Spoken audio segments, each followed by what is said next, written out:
Hello and welcome to this tutorial on how to implement some kind of observer pattern, programming pattern in your game in Crayta. So if you don't know what programming patterns are, they are a way of structuring your code so that things are a little bit more easily manageable, so that you can update and tweak and edit and make changes to your game. And even as it builds and scales and you've got more and more stuff going on, your programming patterns that you have implemented in your game logic should keep it from getting too complicated or too joined together, or what's called spaghetti code, where one thing calls another thing which fires a function in something else which calls something else. So we use different programming patterns to ensure that we don't get in that mess. To also to make sure that our game is easy to update and manage. So the observer pattern is a particularly useful pattern for decoupling things that are in your game. So if you've done anything with events already in your game, you're already using the observer pattern somewhat. And when I say done things with events, what I mean is if you've used these things in the entity editor where there's an event, and it could be one of these events on this, for example, this is a trigger. So I've got on trigger enter and on trigger exit events. And what's great is that I can use these events to fire functions in other entities, in script in other entities, without like needing to write the code to fire that function on the trigger. So this is decoupled already. This is already using our observer pattern, which is fabulous. So the observer pattern is all about an entity which shouts out an event. And it doesn't care who's listening to that event. It just shouts out an event, such as a player's entered the trigger. And then that's one part of the observer pattern. The other side of the observer pattern is things listening for that event. So for example, the announcer here is listening for that event, and it's saying, I really want to know if a player has entered the trigger because I'm going to run this player on platform. Yeah, player on platform function, if it has. So the announcer's like, tell me whenever a player has entered the trigger, because I want to run this. Now, what happens? So this is great, and this is using our observer pattern, but let's step the complexity up just a little bit, because what happens if you want an event which doesn't exist already? That is totally a doable thing. So let's say you want to fire an event. I'll give you the example that I'm working on at the moment. So in this game, I have a player, and what I want to do is when you run up these stairs holding a dodgeball, I want there to be like a from the top rope kind of moment and add drama to the game. At the moment, I'm using a trigger. So when I get to the top, the on trigger enter event fires, the announcer says, uh-oh, and a light flashes. But I only want to do that when I'm holding a dodgeball. I don't want to do it when I'm not, because there's no drama if I'm going up there without a dodgeball. I'm just being a scaredy cat and running away, so I shouldn't get such a satisfying response. Anyway, so I run up there. So let's add a little bit of logic. So we're going to separate this event logic from the effects of the event. So in the platform script, which is attached to the trigger itself, I should only be writing code that is to do with this trigger and this event particularly. So I want to check in my on trigger enter event whether the thing that has just entered the trigger is a player, and then I want to check whether the player is holding something. So I can do that. It goes if, it's a good start, if the player, which is this variable here, it could be anything, but I've called it player because I'm expecting it to be a player, is a character. So that's checking firstly that this is a character entity, and player dot, and I can reference the inventory view widget here. And in player.inventory view widget colon get, I wrote a function. That's the wrong widget. So what I'm after is not the widget, it's the script. So I wrote a function in the script to get hold of whether I'm holding something. The only thing you can hold in my game is dodgeballs. So at the moment, this will do nicely. So if it's a character and I'm holding something, then... Okay, so now I've got the conditions ready for firing an event, for shouting that there's a player in the trigger holding a dodgeball. So to fire that event, I would write self send event to listeners, and then the name of the event, which I'm going to call player entered trigger holding dodgeball, which is quite long-winded, but that's okay because it's very descriptive. I might introduce chickens and then fire a different event for player entered trigger holding chickens. I don't know. So for now, I just want to send out that event and say, there's a thing that's entered this trigger holding a dodgeball.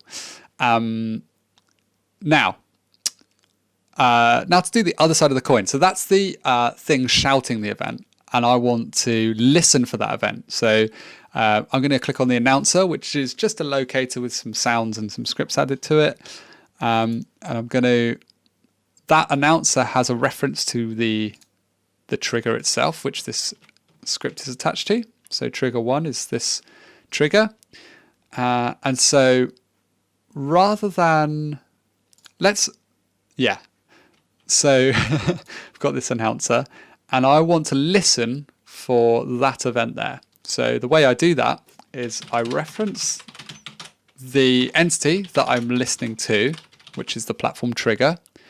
Then I need to reference the script, which is attached to that, which has the event in it. So this is the platform script here. And then I go listen for event. So that's a function. So I'm running it as a function there. And the event I want to listen for is this one. So I grab hold of that. What entity or what thing do I want to respond when that event fires? Well, that is this script itself, so self. And what function do I want to run? It's the player on platform function there. There we go. So let's also, before we do anything else, just remove the announcer from there. So now I have this, and I've saved these. So now I have this conditional event here, which is based on a trigger, but is a little bit more specific.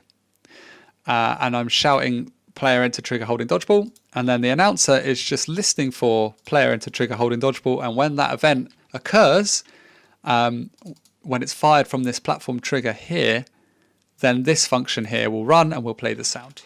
So let's have a look and see whether that's worked.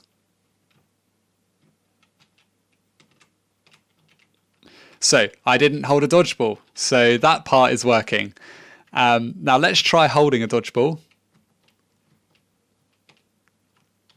Not quite. Inventory view widget is wrong. We already said that. This is inventory view script. There. It's good to make the same mistake twice in one go. Okay, let's get rid of the console. Okay, so now it's working. Let's throw the dodgeball. And I've just got the light. So I've got the announcer when I'm holding the dodgeball, and I've got the announcer and the light. I don't have the announcer when I don't have the dodgeball. Cool. So that's one way of implementing an observer pattern. So notice that the announcer has got the logic which is only concerned with announcing things. And the platform script has only got the logic which is concerned with the platform trigger and what events that should fire. And that's what decoupling these things is all about. So now if I wanted to, I could use this event, this whole platform script, and I could use it elsewhere in this game or in another game if I packaged it up.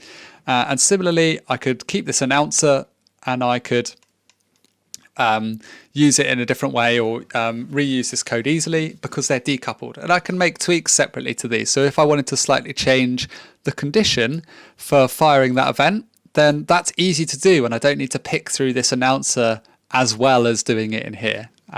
So that's the real power of this observer pattern. Now let's have a look at another aspect of the observer pattern. So this is a little bit more generically useful.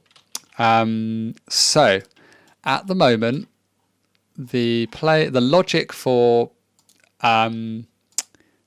players getting hit by the dodgeball is on the dodgeball script. So let's edit that, and it's all in this on collision function. Everything is here, and it's saying if I've collided with a character, then, and then it's got all of these different things in here. Now, if I wanted to, let's say I want to show this on the scoreboard.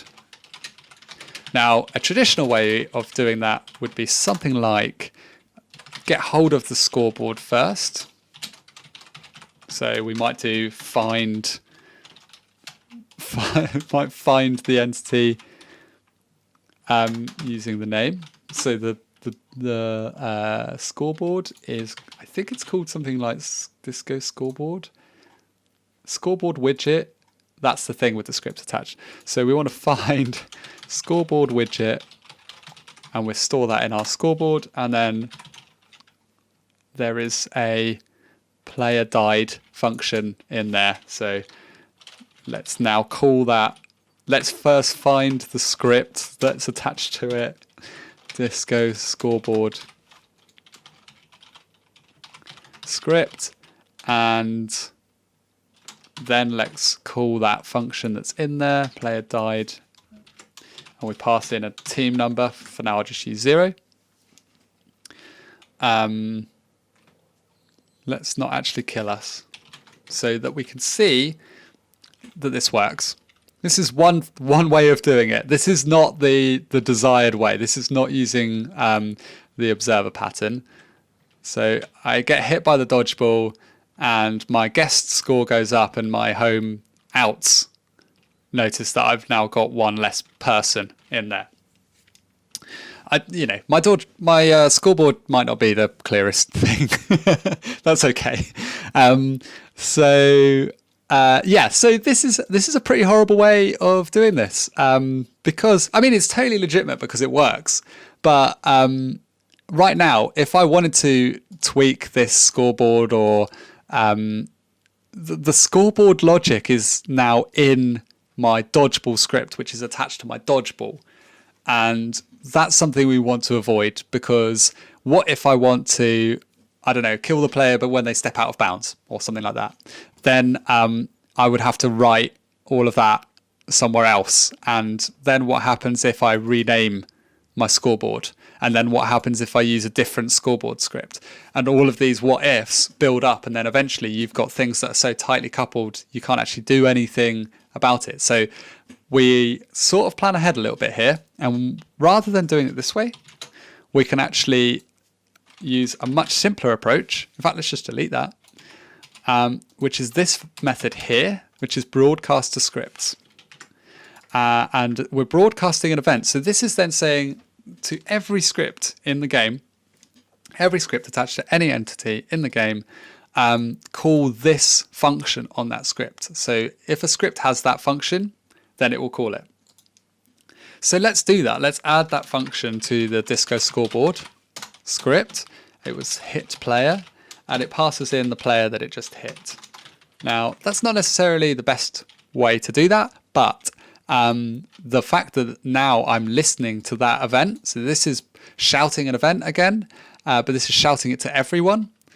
I'm now listening to that event here, and now I can run all of the logic that is only concerned with the scoreboard in the scoreboard itself. So I can run my player died event, which updates my scoreboard here.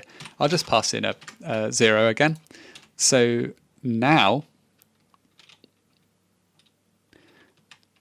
hopefully, it does exactly the same thing. Whoops. Just throw the dodgeball through the floor. Now I have to run into the dodgeball. Okay, so that's killed me technically, and it's updated the scoreboard. So I know that it looks exactly the same to the outside eye, but now I can go through most of this code in here and completely decouple it from my dodgeball. So avoiding the player UI and other in-game things that other in-game effects caused by this event should not particularly be running from the dodgeball script. They should be running from their own things and just listening for when players are hit by something, because then I can add more events and I can change logic in different places without it affecting each other too much. So that's the observer pattern, and that's why it might be useful to add it to your game, and also how you might go about doing that.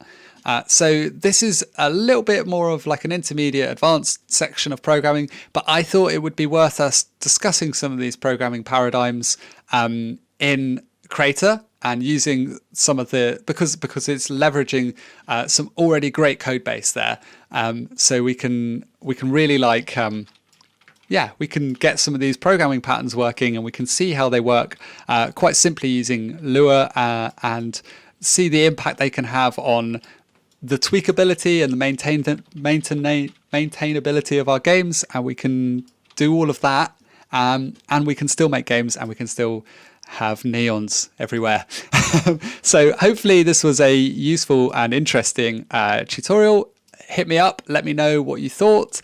I'm on Discord, and please join the Discord if you get stuck, and at me or at one of the team members. And there's lots of great people sharing how to do some scripting and stuff on there. So yeah, I'll see you on there. Good luck using the observer pattern in your games, and I look forward to seeing what you make in Crayta.